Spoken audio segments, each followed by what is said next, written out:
दोस्तों इस वीडियो में हम बात करेंगे कि एलटी ग्रेड की मुख्य परीक्षा में जो कॉपी आपको मिलेगी उसे किस प्रकार से आपको लिखना है और जो 125 शब्द वाले प्रश्न हैं उसमें कितने लाइन या कितने पेज आपको भरने हैं और अगर 200 शब्दों वाला जो प्रश्न पूछा जाएगा तो उसमें किस प्रकार से आपको कितने पेज में अपनी आंसर राइटिंग करनी है। आंसर राइटिंग किस प्रकार से करनी चाहिए, कौन सा पेन इस्तेमाल करना चाहिए और आपकी स्पीड कितनी होनी चाहिए ताकि आप इन 20 प्रश्नों को जो कि आपकी मुख्य परीक्षा में रहेंगे तो उनको आप कंप्लीट कर सके। तो ये सारी बातें मैं आपको यहाँ पर बताने वाला हूँ। देखो दोस्तों, जो अगर आप एलटी ग्रेड मेंस लिखने के लिए पहुँच चुके हैं तो अब आपको थोड़ी सी प्रैक्टिस भी कर लेनी चाहिए। तो प्रैक्टिस किस प्रकार से करेंगे आप? देखो दोस्तों, बेहतर यही होगा आपके लिए कि आप एक प्लेन पेपर इस्तेमाल में लाएं, ठीक है, क्योंकि आयोग में जो आपको कॉपी मिलती है वो प्लेन रहती है, उसमें कोई भी लाइन नहीं खींची रहती है। तो अगर आप अभी से ये जो बिल्कुल वाइट पेपर होता है, मतलब बिना जो है इस पर लाइनिंग के, अगर इस पर आप प्लेन पेपर पर लिखने की आप प्रैक्टिस करेंगे तो आपके लिए अच्छा रहेगा, एग्ज़ाम में आप ज़्यादा बेहतर लिख पाएंगे, ठीक है।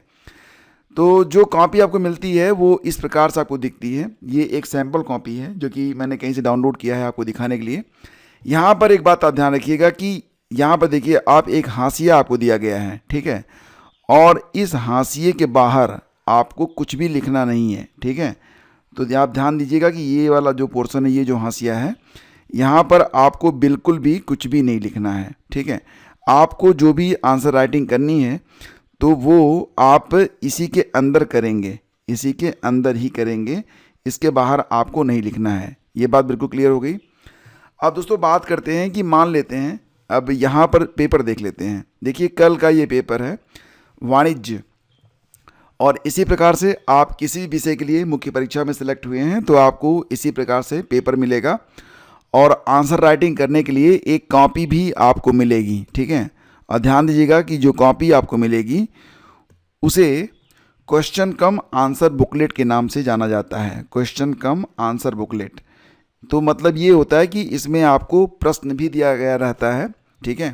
जैसे कि यहाँ पर आपको क्या करेंगे कि वो प्रश्न दे देंगे, यहाँ पर तो नहीं लिखा गया लेकिन प्रश्न दे देंगे, नीचे आपको पेज मतलब थोड़ा सा आपको स्पेस दिया जाएगा। तो जो स्पेस होता है दोस्तों, ध्यान दीजिएगा कि अगर यहाँ पर आप पहले प्रश्न पत्र को देख लेंगे तो बातें क्लियर हो जाएंगी।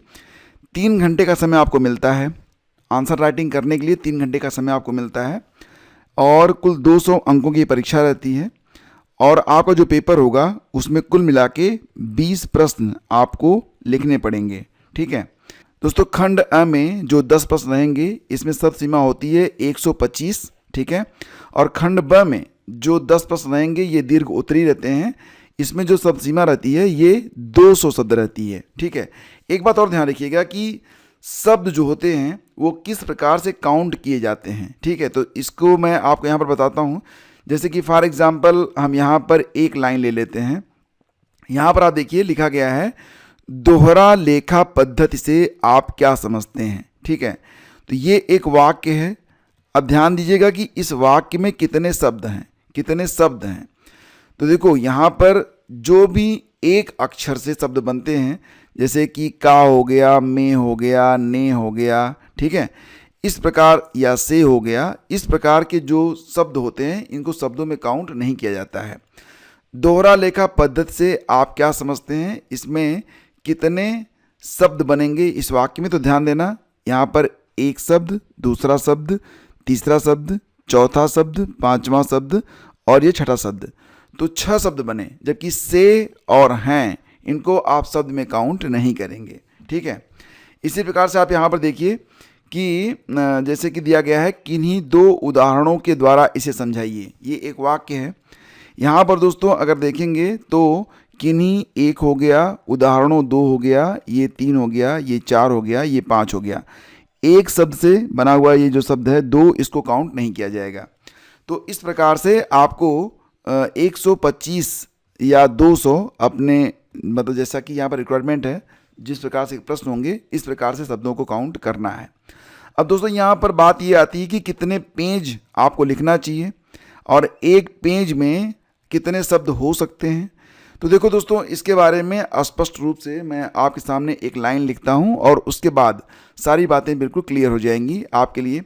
मान लेते हैं दोस्तों कि यहाँ पर एक लाइन मैं आपके यहीं से उठा लेता हूँ, ठीक है। अब शब्द ये है कि मांग के नियम से आपका क्या आशय है।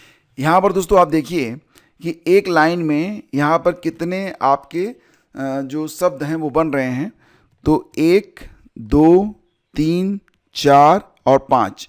तो मतलब आप ये मान चलिए कि आप एक लाइन में या तो 5 लिखेंगे या फिर 6 शब्द लिखते हैं, ठीक है। इसका मतलब दोस्तों ये हो गया कि अगर एक पेज में आप 25 लाइन लिख दें, 25 से 30 लाइन लिख दें, 25 से 30 लाइन लिखें, तो ये जो अच्छा जिनकी राइटिंग बड़ी होगी, हो सकता है कि जो एक पेज हो उसमें 25 लाइन 23 लाइन लिख पाएँ, और हो सकता है कि इसके बाद उनका जो मैटर है वो अगले वाले पेज पे चला जाए। इसीलिए आयोग क्या करता है, जो प्रश्न आपको छापता है ना, उसके नीचे लगभग 2 पेज आपको ब्लैंक में दे देता है, 2 पेज। और इसी 2 पेज में आपको 125 शब्द लिखने पड़ते हैं। मतलब कुल मिला के 25 से 30 लाइन आपको लिखने के लिए दी जाती है। 25 से 30 लाइन आप लिख सकते हैं। ध्यान दीजिएगा कि अगर प्रश्न डिमांड करता है, अगर आपका उत्तर अगर ये मतलब चाहता है कि उसमें आप फ्लो चार्ट डालें, डायग्राम डालें, या फिर तस्वीर डालें या पिक्चर डालें, तो ध्यान दीजिएगा कि वो चीज़ आपका पेज ज़्यादा लेगी। इसीलिए आपको 2 पेज यहाँ पर दिया जाता है।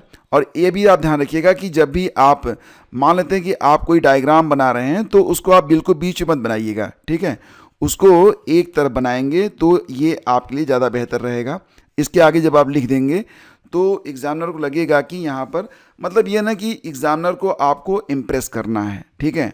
और ये नहीं लगना चाहिए कि आपने कॉपी ज़बरदस्ती भरी है, आपने लाइनें ख़राब की हैं, या फिर आप उसे बहकाने का प्रयास कर रहे हैं। आपका जो राइटिंग है बहुत ही प्रभावशाली होना चाहिए और ईमानदारी से होना चाहिए, ठीक है। इतनी बातें हो गई। अब दोस्तों बात करेंगे, अगर दीर्घ उत्तरीय प्रश्न होते हैं जिसमें कि 200 शब्द लिखने होते हैं, तो इसलिए दोस्तों जो आपको पेज दिया जाता है, प्रश्न लिखा जाएगा और प्रश्न के नीचे आपको 3 पेज के अबाउट ब्लैंक दिए जाते हैं वहाँ पर, ठीक है। और यहाँ पर ध्यान दीजिएगा कि इसमें कुल मिला के 200 शब्द आपको लिखने हैं। मतलब कितनी लाइनें हो जाएंगी, तो एक लाइन में आप अगर 5 से 6 मान लें तो 200 शब्दों के लिए कितनी लाइन आपको लिखनी पड़ेगी, तो आप इसको ऐसे समझ सकते हैं। तो ये हो गया दोस्तों आपका 33 से 35 के बीच में लाइनें आपकी होनी चाहिए, ठीक है। बीच में आपका अगर डिमांड करता है आपका प्रश्न, तो ज़बरदस्ती का मत करिएगा कि मतलब आप इतिहास लिख रहे हैं तो उसमें आप शेरशाह सूरी की तस्वीर लगा दे रहे हैं, ऐसा नहीं। जो चीज़ें डिमांड में हो वही, या फिर अगर मान लेते हैं कि आप इतिहास लिख रहे हैं और उसमें आप पानीपत के युद्ध के बारे में बता रहे हैं, तो आप चाहें तो उसके लिए एक डायग्राम आप बना सकते हैं, पानीपत के युद्ध लिख दीजिए, और इसके बाद यहाँ पर एक फ्लो चार्ट आप बना सकते हैं, ठीक है।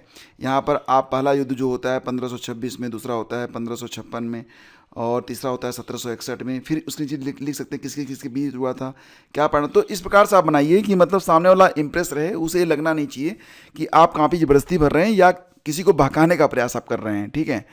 तो इतनी बातें क्लियर हो गई होंगी अब आपको।